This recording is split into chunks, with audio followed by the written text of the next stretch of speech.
Welcome to TWitWoW, the best wrestling podcast made for wrestling fans, by wrestling fans, on the web today.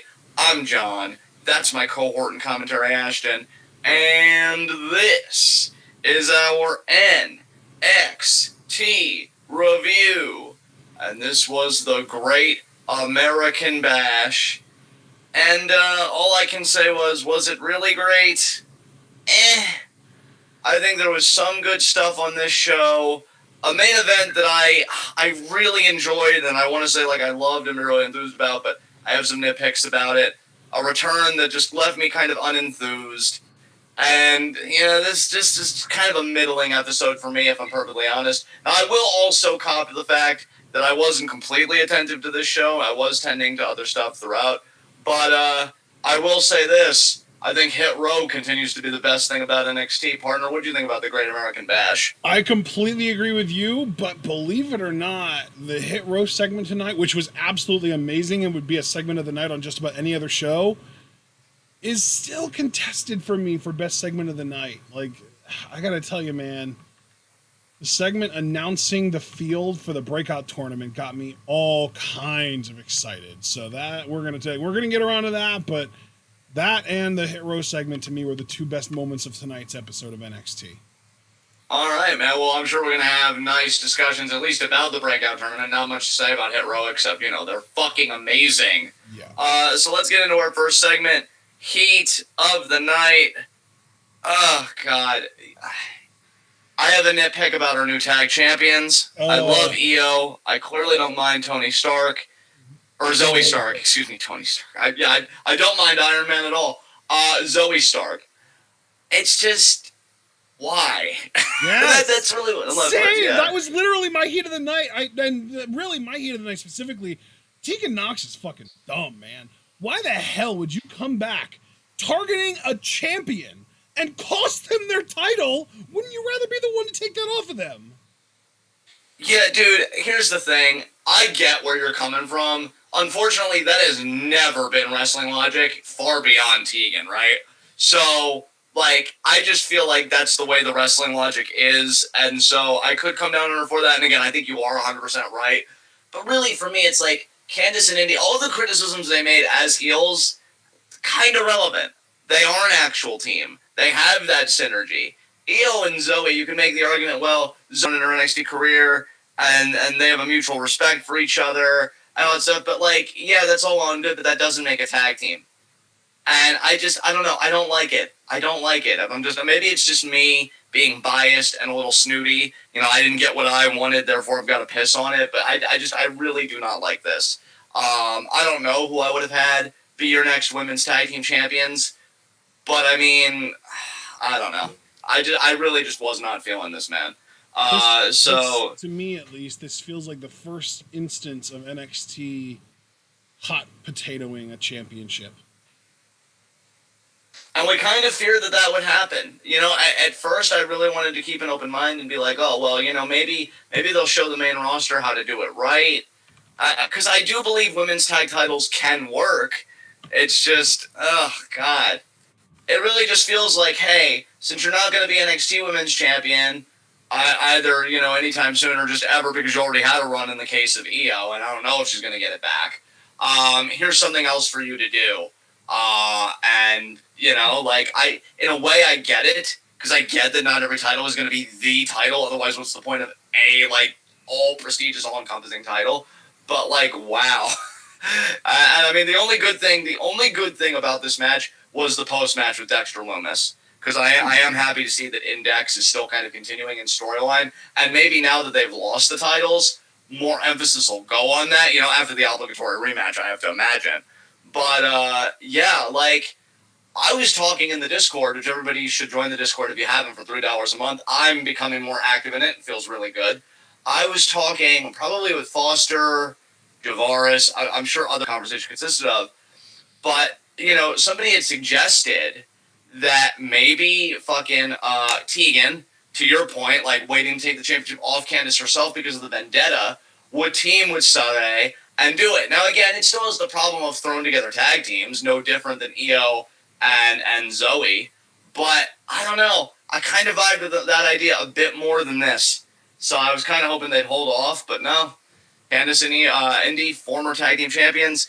Io and Zoe, your new tag champions. Now let's see how long they'll reign. I mean, with Io as a tag partner, I can imagine them having a healthy reign, but who even fucking knows anymore?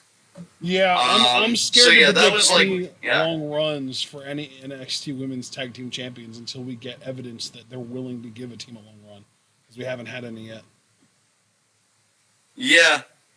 So that was like my first nitpick. I really don't know if I have any others. I'll have to look through this list and see. But what about you, man? Anything you want to get off your chest outside of the women's tag title situation? No, like I said, my only real heat of the night was Tegan Nox. I'm not a fan of her as a performer, and already she's pissing me off because she immediately comes back and does something that makes no sense whatsoever. Like, I think another thing that pisses me off too is like she shows up and it's like, whoa, Tegan Nox, she's back, she's recovered, and she's got this big happy smile on her face.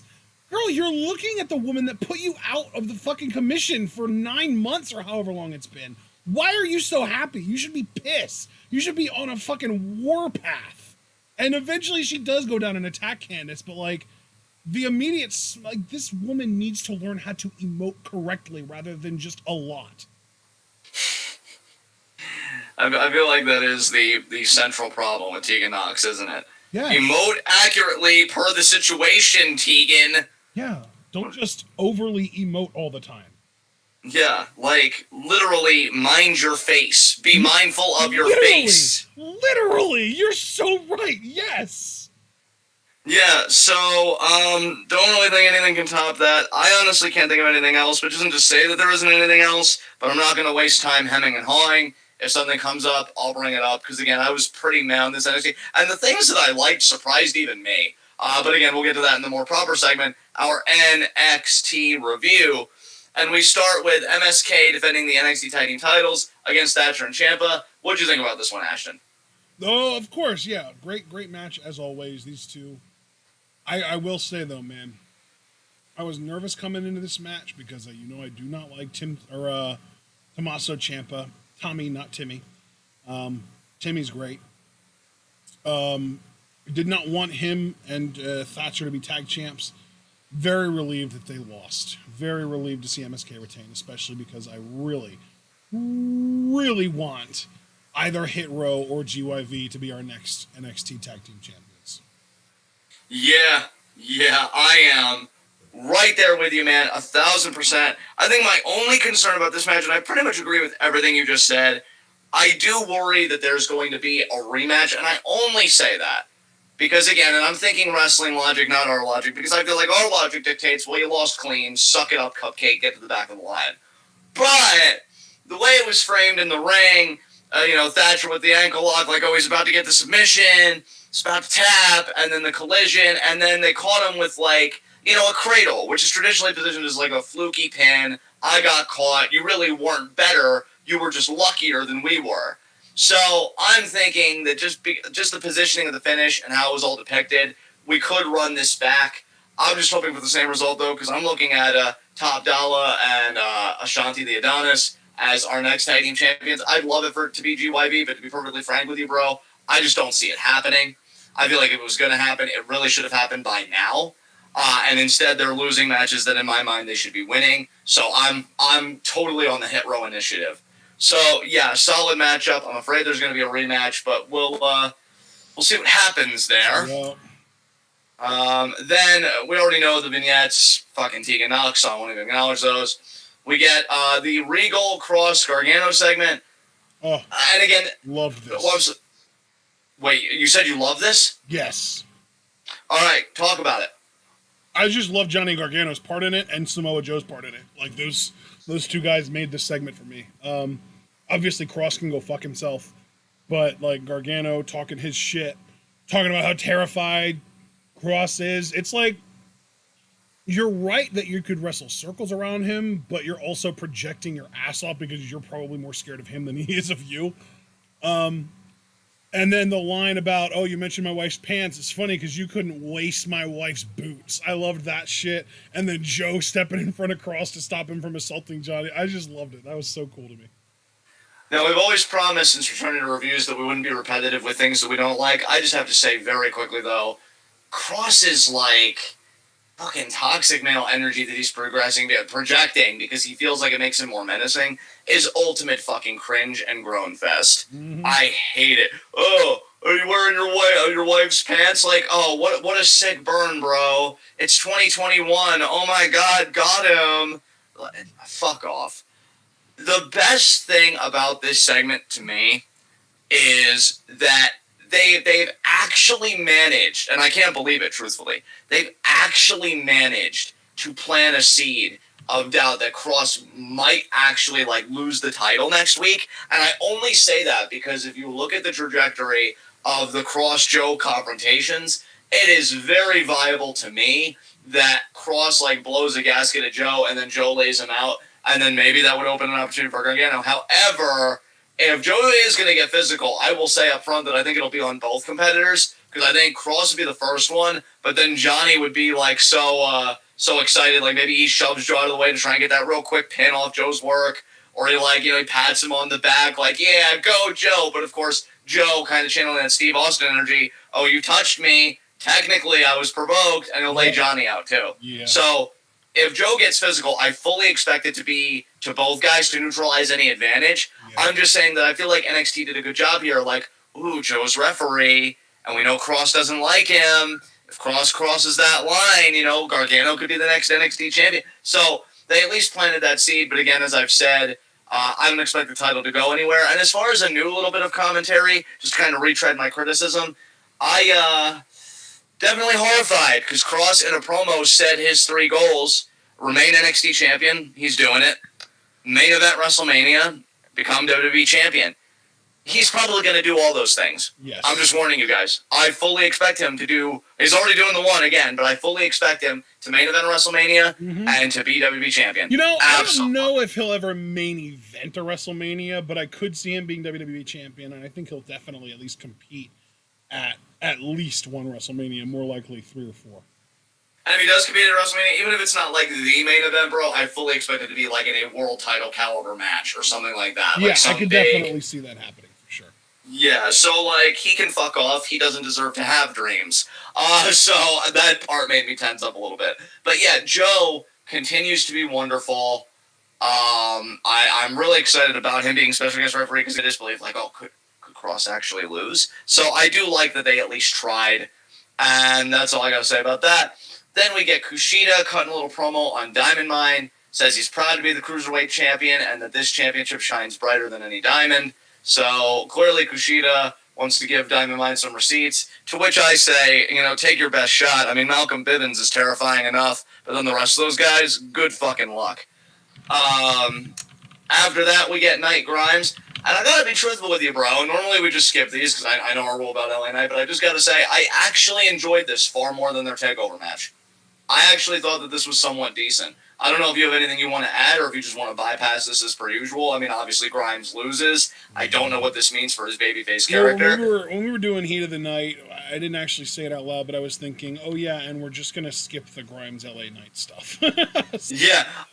Yeah, I will just say for my part, because I know in the past when I was skipping Grimes stuff, because I was still in a weird place with his past comments, you would talk about him, so you don't have to say anything, but I will say I thought relative to their TakeOver match, this was far better. I even thought the finish was kind of clever with the DDT. I know Mark said in the Discord that why beat the count if you're just going to lose, but to me it's more like a babyface dying on their sword. No, if you're going to beat me, you have to fucking pin me because I'm not taking myself out of the game kind of thing. So I enjoyed the babyface fire from Grimes. Obviously, as a fan of Grimes, I don't want to see him lose. I don't know how long the whole Butler thing is going to go. Again, I still think you've got a Daniel Bryan level babyface here. If you built it right, you could have a real contender to challenge Cross's streak. But right now, he's just kind of middling in the mid-card, so it's whatever. But a fine effort from both guys for one night. I'll probably go back to hating everything about this next week. We get a Raquel and Dakota interview. Same stuff. I love Dakota to death. I don't mean to shortchange her. Raquel exists. So yeah, they're pretty much calling out Shotzi and Ember. You know, we put Shotzi on the shelf once, and we're gonna do it again, only this time for good. And you know, call Ember the sidekick. So you know, they're clearly not done with those two. That's I feel like fine. that's so weird because Shotzi feels so much more like the sidekick here, considering Ember literally got a women's championship match while Shotzi was gone, and Shotzi's had plenty of time as a singles competitor, and she's never really been that high up.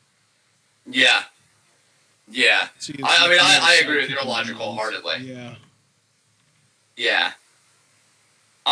So now I'm gonna hand the reins over to you because I know you were really excited about this, and I know you're a better note taker than me because I did not take the names down, and I'm 99% sure you did. Yep, there you go. Well, so I'm gonna let you. I didn't physically type a list of the names. I just have it memorized because I'm that excited by it. Excellent. Well, by all means, talk about the breakout tournament. I called it a preview. I mean, you get what I mean by that. They went through all the names and stuff. So how do you feel about this? I'm very excited about this. I'm genuinely excited about even the first round of this because I'm interested in all 8 guys to some degree or another. So the first guy was Trey Baxter, who, as we know, formerly, is it Christian Blake or Blake Christian? I forget. Blake Christian. Okay, Christian Blake's an NFL player. So yeah, formerly Blake Christian. When we were watching New Japan Strong, we were impressed by him. We liked him. He's cool. I like him. Dude, Carmelo Hayes is a fucking star. I know he's on the smaller side. He's, I think, the second or third smallest guy in this tournament, but my God, is he a star. He has so much charisma and so much talent. It is unbelievable. This is the dude Ricochet wishes he could be. This is the dude that can do Ricochet type shit in the ring, but then back it up like Ricochet wishes he could, as far as on the mic goes. It's unbelievable how good Hayes is. He's got just so much charisma, so much magneticism and poise and, what's the word? Presence is a good word for it. So I'm really excited about him. Third guy that they named here, dude, this blew my fucking mind. Andre Chase, who had to win his way into the tournament on 205 Live this past week, formerly known as Harlem Bravado of the Bravado Brothers in Ring of Honor. I couldn't believe that that's who this was when I looked it up. He looks so different from when he was in a tag team with his brother back in the late 2000s, early 2010s. I'm stoked to see this guy wrestle because I literally haven't seen him wrestle in almost a decade at this point. It's insane. Fourth one, Josh fucking Briggs, dude. He's here. It's finally time for Briggs to debut on NXT television. He's been in the PC for a while. I know we both were big fans of his when we were watching NEW. He is about 6'8", and he moves like Dijakovic. He is an athletic son of a bitch. He does dives to the outside. He's insane. He did cut his hair, which I'm a little disappointed by because he looks just kind of like a generic big white guy. The hair made him kind of stand out. But his talent is, I think, going to kind of shine through that. Fifth dude was Ikemen Jiro, who we have seen in NXT before and on 205 Live before. He's fun. He literally wrestles in a jacket, which is a little different for NXT for anyone, really. But he's entertaining, and he's one of those guys that you want to root for. He's one of those guys that's easy to get behind. Next up, we had Joe Gacy, who we are, again, somewhat familiar with. He was formerly Eddie Kingston's partner in CZW. Bigger dude, not super tall. He's only like maybe 6 foot, 6'1". I didn't catch it, but he is a thicker guy. Then we had a newcomer. Real name is Omari Palmer. In-ring name is Odyssey Jones. Listed at, and he's not actually this big, but he's listed at 6'5", 400 plus pounds. Oh my God. I looked this dude up. His shoot height and weight, at least a few years ago in 2017 when he did a pro day for the NFL, because he was a former football player, he was 6'2", 212. So that's shoot 6'2", or not 212, 312, sorry about that. But that's shoot 6'2", and maybe he is close to 400 pounds by now. I don't know if he has gotten bigger or if they're just inflating his weight because he's just a big-looking dude. And then the final guy, a guy that we've seen a lot, guy's literally been on Raw already, formerly known as Brendan Vink, formerly known as Elliot Sexton. You know, he was actually dating Dakota Kai when she first got to the U.S. and he came over with her, even though he wasn't actually signed to NXT at the time. It's actually kind of amazing. But his new name, let me see if I can find it again, because this is one thing that I do forget. Name is Duke Hudson. Duke Hudson. You commented, haha, more like Douche Hudson about that. But yeah, I'm very, very excited about this field. I think that the one guy that I'm the least excited about in this entire field is probably Ika Manjiro, but I even like him. I think he's cool too. Maybe Joe Gacy, actually. I think Joe Gacy I would rank a little tiny bit below Ika Manjiro. But still, man, I'm curious now that I've kind of done a little bit of a rundown over all these guys, how you feel about this field. I gotta say, first and foremost, congratulations to Joe Gacy, because if it's the Joe Gacy that I'm thinking of, he's worked hard for this shit. You guys know, I've mentioned in a few commentaries that I used to go to an indie fed in New Jersey when I lived there called Force One Pro. Joe Gacy is a former Force One heavyweight champion. Yep. Actually, I think beat Sami Callihan for it. And great heel. Great heel, and he looks to be in terrific shape. And I'll tell you something, I watched the clip of him beating Desjardins to qualify. His handspring lariat is legit. That's some good shit right there. So, I do want to confirm to you that is the same Joe Gacy. I'm proud of him, man. I know he's not going to hear this, and I know being a heel, he probably wouldn't give a shit, but I remember him in Force One. I think he slimmed down a bit, which is really cool to see because he was a bigger dude in Force One. Could still go, though. He was like a freaking tank. Again, great heel, always knew how to work us, and yeah, to see him in the fucking WWE, and really in NXT, regardless of how we feel about the product now, I think NXT still has a lot of goodwill with a large majority of its fan base, so for him to be on that kind of platform, very happy just on a personal note for Joe Gacy, and I'm excited to see how well he does. Briggs, I agree with you about the hair. And I know it's a weird thing to kind of talk about, but here's the thing, guys. Pro wrestling, first and foremost, I keep saying that I really don't like when people call it a sport, because to me it's not. Like, there's definitely an athletic component for sure, but it's art first and foremost. And it's art, and then immediately after that, to me, it's always like a form of advertising. The way you talk, the way you look, you're selling yourself for a spot on the card. You want to be world champion, you got to sell yourself. You want to be mid-card champion, sell yourself, you know, so on and so forth. And I feel like that look that he had was a selling point, because you got the long hair, you got the height, you know, you give off Taker vibes or Diesel vibes. But here, it's like he still has a good look on the whole, but sometimes something like that can make a world of difference. I mean, don't believe me. Fucking remember that short period where Dolph Ziggler dyed his hair fucking brown instead of the signature blonde that we all got used to? Looked like a weird, like, Uncanny Valley version of Randy Orton. Yeah, like, I'm telling you, bro, like, he really did look like a local competitor to me with the blonde hair, but with the brown hair. But with the blonde hair, it's like, oh, you know, here's a guy, like, yeah, he looks like a wrestler. And I'm not saying Briggs no longer looks like a wrestler, but just to make a simple point that the look does matter. I could see Briggs going all the way to the finals, just because I think he's a really imposing dude. Carmelo Hayes, love the guy in fucking NEW when we watched him. I think he was the first guy that we really, like, glommed onto. Like, oh, man, this guy's a fucking dude, star. if I remember correctly, the first time we saw him, it was in a match with Phoenix. So, yeah. It's a little easy to get attached to a dude when he gets to work with a talent of that caliber.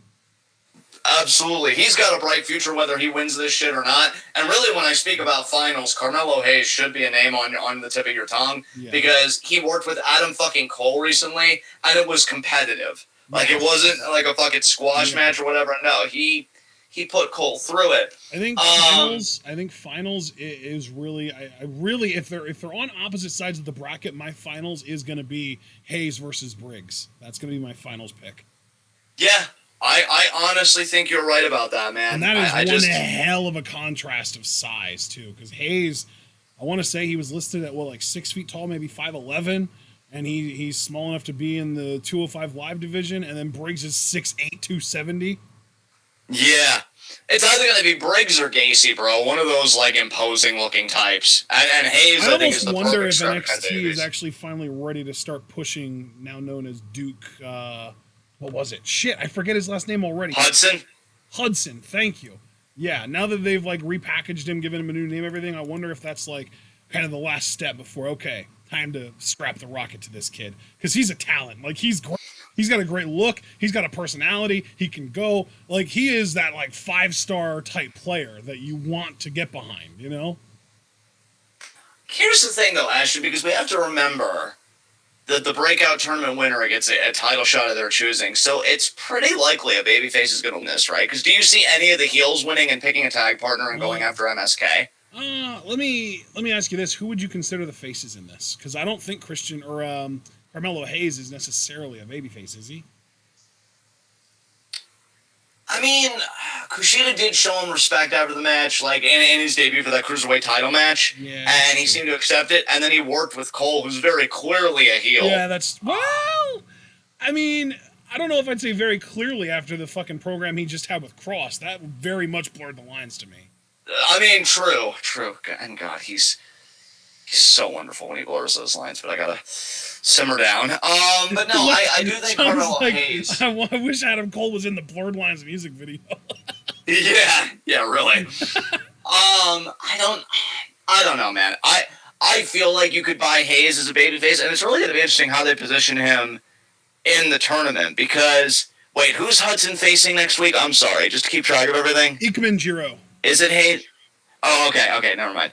But depending on who Hayes faces in the first round, like that could maybe telegraph how they're positioning him in the context of this tournament. Because you've got Cross as NXT champion, and I mean, look, if Reed was still North American champion, if he wasn't being called the fuck up, you know, I'd say, oh, I could see Gacy winning it, or I could see Briggs winning it, and you do a big Haas fight between, you know, them and Reed. But with Swerve as North American champion, not complaining, by the way, in the slightest, you've got, like, 2 top heel champions, and it would just seem weird for a guy to win a singles tournament only to pick somebody else up and go after a tag title. So do you see where I'm coming from with it? That it's kind of weird to pick a winner when so many, I don't know. Yeah. You know what, though, dude? There's also literally just a chance that Gargano beats Cross next week and it's over. Dude, that'd be amazing. Because Gargano, with the work he's been doing lately, you could definitely position him as a babyface if you wanted a heel to win this thing. Yeah. I mean, you could literally set up like a Giant Slayer run with Gargano where like he has to defend against, I mean, obviously he has to beat Cross in the first place. Maybe he has to defend against Reed in Reed's last match before getting called up. And then maybe the breakout tournament winner is Briggs or Hudson. And those guys are big, huge guys too. Maybe Top Dollar tries to go for the title. I don't know. Like, I'm thinking like Johnny Gargano, Giant Slayer would be a really interesting gimmick that we haven't really seen yet. Yeah, I mean, there are possibilities here because with NXT getting these call-ups, we really should probably, as much as we hate the dude, think more about how much sand really is left in Cross's hourglass as far as his NXT run goes. Are they going to want him immediately? Yeah. I don't know. Because, like, oh, God, man. See, I knew we'd have an extended conversation about this. Isn't it as simple as just, like, look at the ratings and see what Cross's segments do as far as whether they pop the ratings or lose viewership? Like, it should really be that simple. Because if Cross is losing viewership on NXT, what the fuck do you think's going to happen on Raw when he loses half of his smoke and mirrors? So, is he objectively actually losing viewers on NXT? I don't know. Or was That's that what like... I'm saying. I don't know personally. I'm saying, though, like, Raw has those, like, Vince McMahon has these numbers freaking easy to access. He can fucking email someone and get these numbers real easy. So, like, there's no reason for him to be, like, calling people up that are proven anti-draws. Now, I don't know if Cross is. Wouldn't surprise me if he was, but I don't know if he is. But, like, it just seems so easy to me. Like, you can literally, if you're just like, man, we really need a ratings pop here in NXT. I'm shocked Io hasn't been called up yet for that reason alone. We really need a ratings pop on Raw. Let's call up someone in NXT that pops ratings. Yeah. Now I'm really curious if Cross is an anti-draw or not. If somebody can find that out, I'd love to hear that. But, yeah, it's just honestly. Clearly WWE, and I was talking about this a little bit in the Discord today. Wait, what was that? I said it'd be fucking hilarious, honestly, if Cross was a proven anti-draw. Oh, I'd laugh my ass off, dude. I know. Oh my God, yeah, I'd fucking have a big guffaw about it. I mean, I know we were talking about Harlem Bravado being Andre Chase now, but you want to talk about someone that has all that bravado, like Karrion Kross. Turns out it's just losing viewers. Yeah, and then I turn his own talking back against him. Oh, you know, a real man would have popped the ratings, bitch. God, I'm so petty. Well, But maybe no, if you clearly, maybe if you put your wife's pants on, you might get a little more interest from the viewers. yeah. But no, I was talking about it in the Discord. I don't know if it was today or yesterday, because again, the past few days I feel like I've been more active. And I even said, like, WWE is just in a state right now where they're throwing everything at the fucking wall. And they're just trying to find what works. And I mean, in a way, I applaud them for that. I mean, it's about fucking time. But as the saying goes, best time to plant a tree was 20 years ago. Next best time is right now. So, it's whatever for them. But if Cross is in their designs is like, oh yeah, we need this guy. And we want to, push him as soon as possible. Yeah, title could go to Gargano and then you open the field. So I think I'm just going to say, to keep it simple and to mercifully move on from this, I'm going to say I am going to co-sign with you. Hayes and Briggs for a final. I could absolutely see that. And I'm tentatively going to pick Hayes to win the whole thing. Just because I think, again, he had the Cruiserweight title matchup. He did lose that, admittedly, and he lost to Cole. So it would be weird that he loses, then wins this tournament and gets another shot at the championship. But, I've seen weirder stories, so we'll see what happens. Do you have anything else you want to say about this field or what you expect from the tournament? I mean, I don't know if Hit Row is looking to expand, but I feel like Carmelo Hayes fits the vibe perfectly. Hey, if he can rap, I don't see why not. Because that is the one thing I love about Hit Row, is that they said they all come from that music background. So, and speaking of, well, we're getting close to that. I'm just going to go past Zoe and Io versus The Way, because we already talked about that enough in our first segment. Yeah. Tony Storm interview. Tony, I'm not really feeling your petulant attitude, okay? Saray asked very nicely for a match with you, and you had to get a toot about it, which I didn't even need Mark to do the math with, although I know how gracious he is, he would have helped me. I was 0% in love with that tone. And you just said, yeah, the answer is no. Well, let me tell you what my answer is to your note, Tony. Maybe check your fucking attitude and answer again. Because, she's just talking about, she's trying to go after Raquel, and I'm like, Saray takes issue with that because she wanted a match with you, and then she's like, oh, I've won more matches in Japan. I think, I don't know what she said about Saray there, but pretty much Tony was saying, Japan than Saray has had warm dinners. Oh, that was a weird line. I mean, what the hell? What? It's really weird, too, because Tony's like 5 months older than Saray. I kind of hope Saray now tweets out a picture, because I don't know if you've ever seen Saray's Twitter, but it's like Saray with cookie, Saray with ice cream. I want her to do Saray with warm dinner, just to kind of clap back at Tony in the most adorable way possible. Yeah. Tony, I'm really not in love with the tone. Fix it. I don't know. But yeah, I do look forward to Saray versus Tony. I do think Tony's in a good spot. And I'm being totally serious now. I do think she's in a good spot with the company where she can challenge for the title occasionally, but really, she's kind of like that legitimizer for women that are of a greater priority than her at the time. And so that's kind of the function that I think she's going to be playing with Saray. So you're telling me she's no qualms there. Finished the transformation into NXT's Suzuki. Yes. There you know go. She has actually cosplayed as Suzuki before in Stardom. That's amazing. That's proper judgment at work, if I've ever seen it. So, Ashton, being the very cultured individual that you are with a very broad music taste, how did you feel about the Hit Row Cypher? Is it going to be on your Spotify playlist? Well, no, but it was still amazing. Okay. You really enjoyed this, huh? It was really fun. I think B-Fab was pretty good. Top Dollar was great. And then Swerve blew my mind. I didn't know he had them bars.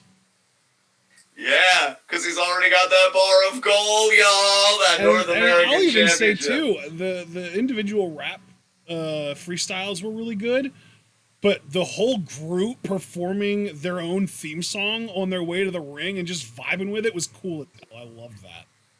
I hope they have that Undisputed Era energy and they listen to their theme in the car together as they're driving to shows. And sing along because they made it. In more ways than one. Oh, God.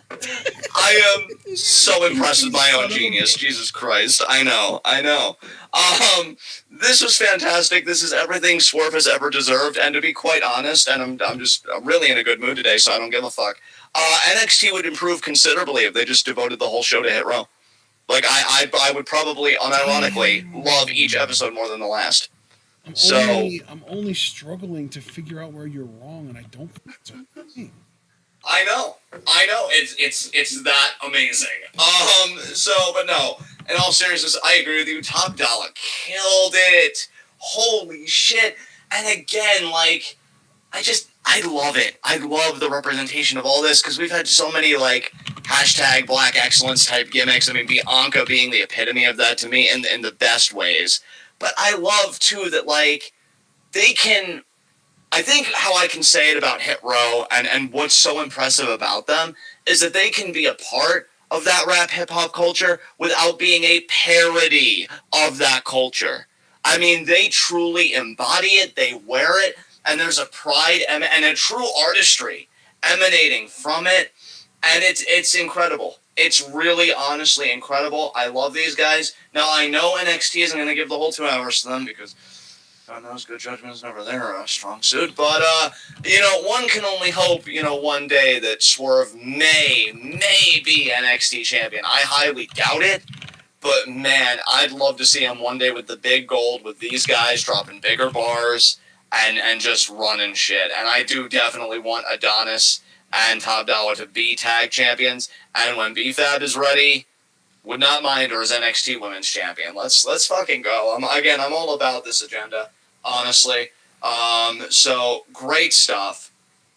Then we get Joe and Regal backstage, more or less talking about, what's happened at Great American Bash and what's still to come. And then Joe gets asked about the match, and he more or less says, hey, as long as I don't get provoked, everything should be fine.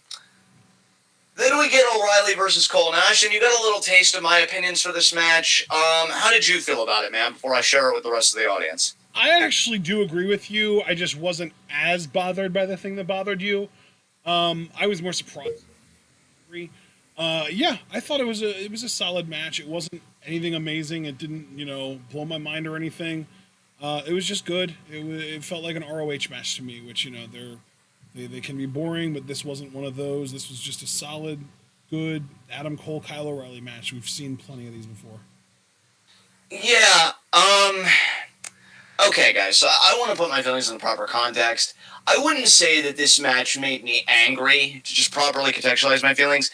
I think I more just kind of had an eye roll moment. Like, oh, really, we're doing this again?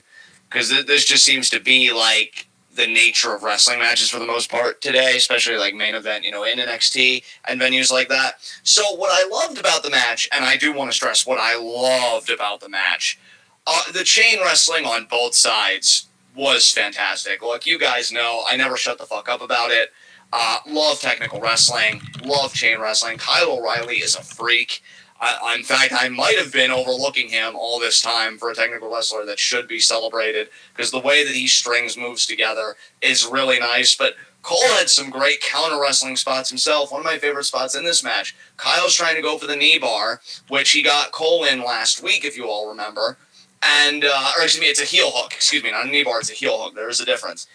Tried to go for the heel hook. Cole spins out and he gets him in a figure four. Love that. Love that. And there were plenty of exchanges like that in this match. The problem, though, is that, again, for me, it goes on a little too long. Because you get the dramatic moment. Kyle's going up top, going for that big knee drop that won him the takeover match, which makes perfect sense. I totally get it. Hey, if it won you one match, why shouldn't it win you another match? And plus, it's won other matches outside of that takeover match anyway. He's beaten Dunn with it. He's beaten other guys with it. He misses. Now, Cole has been working over the leg and the knee anyway. Again, I mentioned the figure four. I think prior to that, he got a chop block. He did a fucking Panama Sunrise on the floor, which I forgave because O'Reilly didn't necessarily kick out. He got his foot on the rope. So, fine. But, to me, so he's been working over the leg. Kyle has to use that leg for the knee drop. Again, so brilliant by Cole working over that leg. Kyle misses. He's really favoring it. The knee is destroyed. He's totally crumbled. Cole hits a sick last shot to the back of the head. Seems like if O'Reilly has any consciousness, it's being used to try and remember what the fucking date is. and he kicks out. And I'm just like, okay, now we're getting a bit ridiculous here. Because again, this match had so many great sequences. There's another sequence I just remembered. I forget how exactly it started, but it ended with O'Reilly getting a Regalplex, and it was so fluid and so nice from both guys. So again, there is a lot to love here. I just, again, much like Walter Dragunov from NXT UK, I would have shaved a few minutes off of this. I would have had that be the finish, and yeah, instead of what they did, which was, Cole gets a second Panama Sunrise, and then I think he hits another last shot, if I'm not mistaken, and then he gets the pin. I do think it was smart for Cole to win here, especially because I don't think he's done with Cross. Again, because I am just convinced that Cross is retaining next week. So obviously it was smart for him to win here. And plus, we know every great rivalry in NXT is either a trilogy or even has 4 matches. So we know Cole and O'Reilly aren't done with each other. So you need to give Cole something. I just thought that the last shot after the missed knee drop was so authoritative and like, bam, I got you. You made one mistake. And plus, I think in a way, I felt the same way. I literally, you can go into the Discord and you can even see in the live wrestling discussion channel. I was like, holy shit. O'Reilly kicked out of the last shot. Here, I said, holy hell, Kyle kicked out of the last shot. And of course, Chiefin was right there to remind me, he did that at TakeOver too. But like, this was right after missing his big knee that won him that match. So it's a little different. Yeah, exactly. Exactly. Like, it shows that Cole really had O'Reilly scouted. He remembers the first match vividly. And, he capitalized on a mistake from O'Reilly. I do think in a way... See, it's funny because I think in NXT's mind, it makes a babyface look really good when you hit him square in the face with the kitchen sink and they still get the shoulder up at, 2 3/4. But to me... You can also look good as a babyface if you beat yourself rather than the other guy outright beating you, and O'Reilly made a mistake. He should have been listening to his body. His knee obviously was getting worked over and his leg. He should have adapted, maybe found a different finish, but he's thinking, no, I hate Adam Cole. I need to beat him decisively. I need to get him out of my life, and he made a mistake. And, I really like that, but then, of course, he kicks out and they do the whole thing. So overall, was it a good match? Absolutely. I thoroughly enjoyed the chain wrestling, the counters. It was a really well-wrestled match. And in fact, on that front, I preferred it to their TakeOver match. And I think even with the finish and stuff, I do kind of prefer this to their TakeOver match, which that you can now put that and Night Grimes in that same category. I thought all 4 men did better here than at TakeOver for my liking. It's just, man... With these talents coming up in ROH and the PWG and all that stuff, less is more sometimes. And I'd really like if we'd get back to that with big main event matches. But that's just me being old man John, I guess. So, yeah, those are my thoughts on that. Is there anything else you want to say about the main event? No. All right. High spots and low shots. Low shot to me, fucking Candice and Indy. And really, emphasis on Indy here, because even though she did get carried out by extra limits, so it wasn't the worst night for her, she lost her first ever championship in NXT, admittedly this was also Candice's, because of a beef that she didn't even have anything to do with. Yeah. Candice was the one that took fucking Tegan out, and Indy has to suffer for it. So, yeah, Candice and Indy both, but I'm really feeling for Indy, because it must be nice to have her man back. But a title to go with it is never hurts. It was too long ago. Didn't Indy participate in the beatdown of Tegan, or was it just a Candice thing? I feel like it was just a Candice thing, bro, from what I remember. Gotcha. I don't know. All right. I feel like Candice had a worse night than Indy, just because yes, Indy was part of the losing team and losing the titles, but Candice has got a whole can of worms that have just opened up on her that she's gonna have to deal with now on her own. I mean, I'm sure Indy will be there to help her, but the last thing that she wanted to see tonight was Tegan Nox. Oh, for sure. So who's your low shot? I'm going to keep this real simple. I think it's self-explanatory. My low shot's Cameron Grimes. Yeah. All right. High spot. Who do I want to go with? God, do I want to be lazy or do I want to be clever? Both are so tempting. Well, if you're clever, you know what? Fuck it. Pick somebody that I wouldn't have picked, so then I can be lazy. I'm gonna pick Hit. Oh. They got to fucking do their art at Great American Bash. Swerve gets to still be North American champion of the title matches on this show. His championship was not one of them. So he get to do his art while wearing legitimate, freaking gold, right? It's a good night for Hit Row. So Hit Row's my high spot. Hell yeah. Who's your high spot? My high spot's actually Johnny Gargano because he just got the biggest possible advantage he could have gotten in a title match without needing to cheat to do it.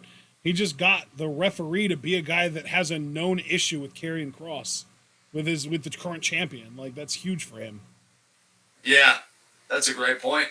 All right. Well, this has been NXT. This has been TWitWoW, the best wrestling podcast made for wrestling fans, by wrestling fans, on the web today. I'm John. That's my core and commentary Ashton. Guys, be sure to like the video as you file out. The more likes you leave, the more likely we are to be the top search result for NXT reviews on YouTube. And when you're the best at what you do, the top is the only place that you belong, so please leave that like. Be sure to subscribe and click the bell icon down below so you never again miss any of that TWitWoW goodness. Check out everything we're involved in the description box, including the Patreon. Get your own Patreon request. We did one just yesterday for Mark Sherman. We covered Backlash 2004, and we hammered out some details for a to a request live for DBK to take place on the 19th. We'll have to tentatively pencil that into the schedule. Mm-hmm. And so, yeah, if you want to figure out how to get your own TWitWoW request, please check out the Patreon. Also on the Patreon, if you donate $1, you get additional Q&A questions. Q&A is July 29th, so you've got over 3 weeks. And, yeah, I would get those in. Non-Patreon donors get 3 Q&A questions. If you donate $1 to the Patreon, you get 2 additional questions for a total of 5. If you donate $3, though, you get TWitWoW Discord access. Great community, great group of people. Again, I've started participating more again, talking wrestling, talking, movies and TV shows with Discord members. Wonderful community, really thoughtful people, learning more about the wrestling that I've been missing out on, like NXT UK and other stuff. It's a great time. And we do Among Us Mondays. Had a great time last night with Among Us with the gang. So $3 for that. And you can also submit your Q&A questions there. And, there is a channel dedicated to Patreon requests. So going back to having a request for a show, you join the Discord. It's very easy to handle right there. Again, we literally did that today. So really easy, no fuss, no muss. Beyond that, guys, follow both of us on Twitter. I'm at John_TWitWoW. My pinned tweet is, again, to collect Q&A questions. So another really easy option for you to submit your Q&A questions, just go to my Twitter, reply to the pinned tweet. Ashton's pinned tweet, and I don't think he's gotten this up yet, but he will, is usually the recording schedule for the month. Obviously, we're finished June. We're a little bit in July now. So for the rest of the week, I don't think we have anything tomorrow. Thursday, be on the lookout for the big Stardom show, the Dream Cinderella show. That should be at 5 p.m. Eastern Time. Of course, Friday will be our Smack... Beg pardon? Friday, more Stardom, most likely. Friday, more Stardom, most likely. So, again, that would be at 5. And then our SmackDown review at 10. And then, do we have anything this weekend? No. I don't think we do we? Not Saturday, Sunday, or Monday. Saturday, Sunday, or Monday, we're clear. So, that'll be a 3-day weekend for us and for you guys. So, we'll see you Thursday at 5 for Stardom, the Dream Cinderella show. And until then, be good to yourselves, be good to each other. Until we see each other again, tune in. Peace out.